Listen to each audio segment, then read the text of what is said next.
আসসালামু আলাইকুম। আপনার ভিডিওতে যে বাছুরগুলো দেখছেন এগুলো অত্যন্ত দুর্বল বাছুর। পেট মোটা হয়ে গেছে এবং বয়স অনুপাতে বাছুরগুলো বাড়েনি এবং অত্যন্ত দুর্বল। এগুলো সাধারণত পেট বড় হওয়ার কারণ এবং বাছুরগুলো না বাড়ার কারণগুলো আজকে আলোচনা করব। আপনারা মনোযোগ সহকারে ভিডিও দেখেন, আশা করি খামারির ক্ষেত্রে আপনার অনেক উপকারে আসবে। বাছুর যখন হবে অবশ্যই বাছুরকে 15 থেকে 20 দিনের ভিতরে কৃমিনাশক ওষুধ খাওয়াবেন। সেই সাথে 100 গ্রামের লিভার টনিক খাওয়াবেন, যাতে বাছুরের লিভার পরিষ্কার হয়ে যায়।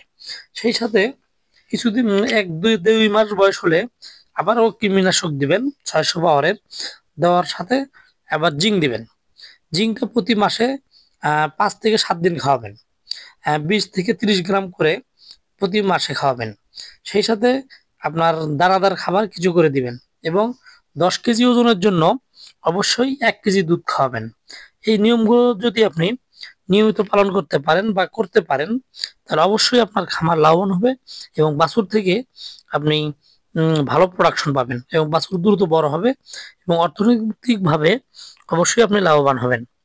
আবার এবং সে বাছুরগুলোকে আপনি রাখবেন সে জায়গা যেন অবশ্যই পরিষ্কার পরিচ্ছন্ন হয় এবং বাছুরগুলোকে পরিষ্কার পানি খাওয়াবেন।